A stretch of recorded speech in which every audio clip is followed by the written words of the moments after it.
Agilus diagnostics brought to you by special report. स्वतःला test करत रहा।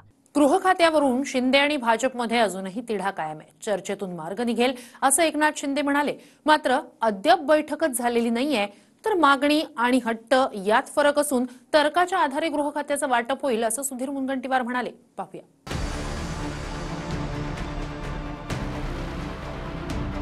यदा कदाचित जर ते भाजपकडे मुख्यमंत्रीपद गेलं तर गृह खातं हे आमच्याकडे असावं, हा आमचा आग्रह निश्चित असणार आहे। मागणी आणि हट्ट यामध्ये फरक समजून घेतला का पाहिजे आणि तर्काच्या आधारावर विभागांचं वाटप होणे हे दोन भिन्न गोष्टी आहेत।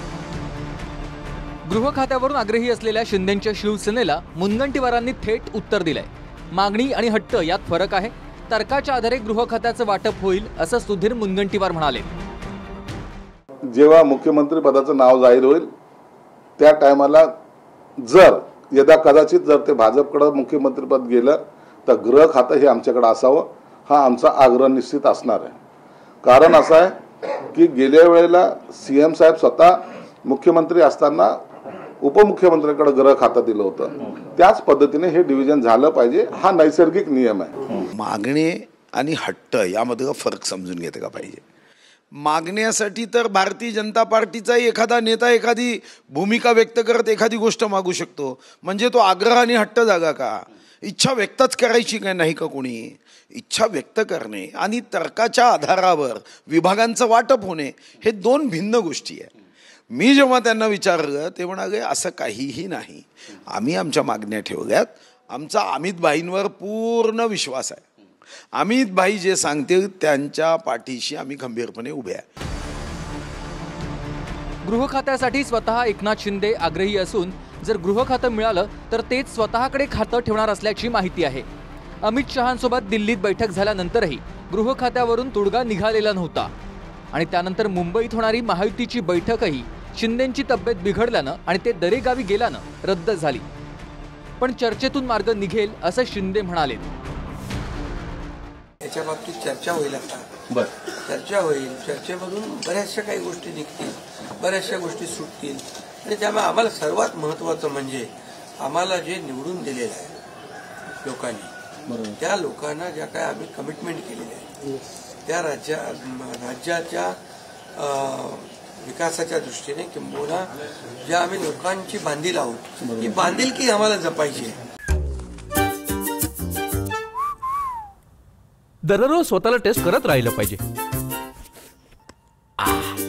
कारण टेस्ट करूनच मनुष्य बरा होतो।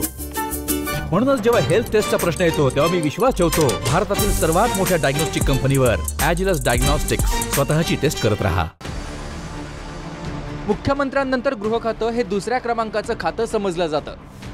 मुख्यमंत्री फडणवीसच होणार हे जवळपास निश्चित आहे आणि याआधी गृह खातं फडणवीसांनीच स्वतःकडे ठेवलंय। त्यामुळे गृह खातं मित्रपक्षांना सोडण्यास भाजप तयार नाही।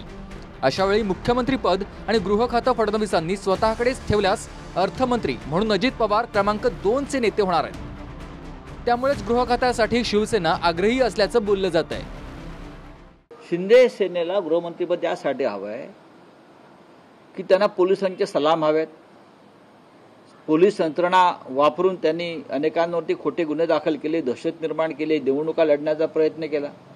ही यंत्रणा त्यांच्या हातात पाहिजे आणि भविष्यामध्ये याच यंत्रणेचा वापर करून ते भारतीय जनता पक्षाच्या अंगावर सुद्धा जाऊ शकतात। ही त्यांची वृत्ती आहे आणि विकृती सुद्धा आहे। आता गृहमंत्री का प्रत्येक खातं जे आहे हे महत्त्वाचंच असतं।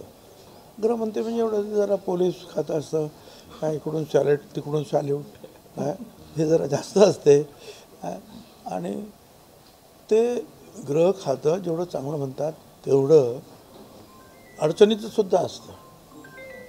दोन्ही गोष्टी आहेत त्याच्यामध्ये। कोण कुठेतरी दंगल करतो आणि जणू काय गृहमंत्र्यांनी दंगल केली असे प्रश्न विचारतात।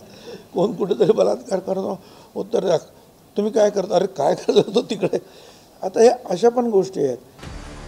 पोलिसांचे सलाम घेण्यावरून राऊतांनी शिंदेंना टोला लगावलाय।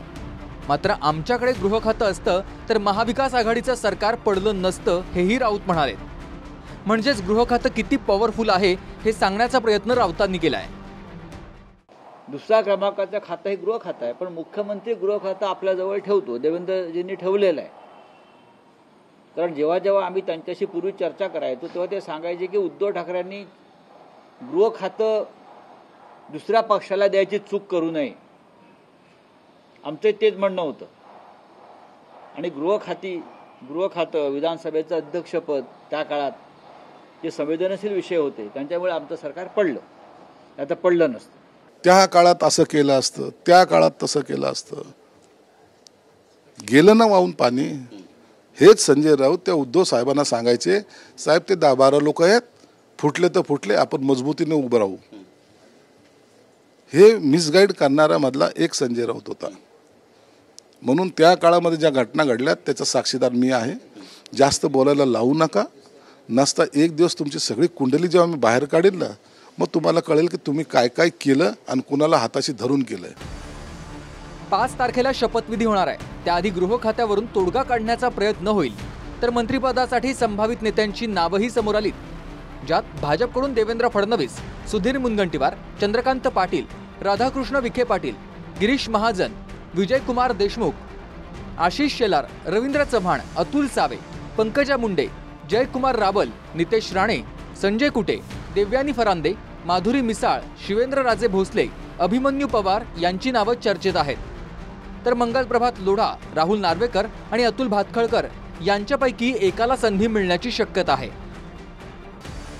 तसंच राम शिंदे आणि गोपीचंद पडळकर यांच्यापैकी एकाला संधी मिळू शकते. शिंदेंच्या शिवसेनेला 10 ते 12 मंत्रिपदं मिळू शकतात. एकनाथ शिंदे उपमुख्यमंत्रीपद स्वीकारण्याची शक्यता आहेत. उदय सामंत, शंभूराज देसाई, गुलाबराव पाटील, दीपक केसरकर, दादा भुसे, तानाजी सावंत, हेमंत पाटील, भरत गोगावले, संजय शिरसाठ, प्रकाश सुर्वे यांची नावं शिंदेंच्या शिवसेनेत आघाडीवर आहेत. तर प्रकाश आबिडकर किंवा राजेश क्षीरसागर यांच्यापैकी एकाला संधी मिळू शकते. अजित पवारांच्या राष्ट्रवादीच्या वाट्याला 9 ते 10 मंत्रिपदं जाऊ शकतात, ज्यात स्वाभाविकपणे उपमुख्यमंत्री अजित पवार, छगन भुजबळ, धनंजय मुंडे, नरहरी झिरवाळ, आदिती तटकरे, अनिल भाईदास पाटील, दत्ता भरणे, संजय बनसोडे, मकरंद पाटील आणि इंद्रनील नाईक यांची नावं आघाडीवर आहेत. आजची टेस्ट लंग्सची म्हणजे फुफ्फुसांची. एखाद्या व्यक्तीकडे किती ताकद आहे हे बाहुंनी नाही, फुफ्फुसांवरून कळेल. तुम्ही पण टेस्ट करा, वाढदिवसांना कामी येईल. त्यामुळे जेव्हा हेल्थ टेस्टच्या बाबतीत माझा भरोसा आहे भारतातील सर्वात मोठ्या डायग्नॉस्टिक कंपनीवर, एजलेस डायग्नॉस्टिक्स. स्वतःला टेस्ट करत रहा. Bureau report, TV9 Marathi. Agilus diagnostics brought to you by special report. स्वतःला टेस्ट करत रहा.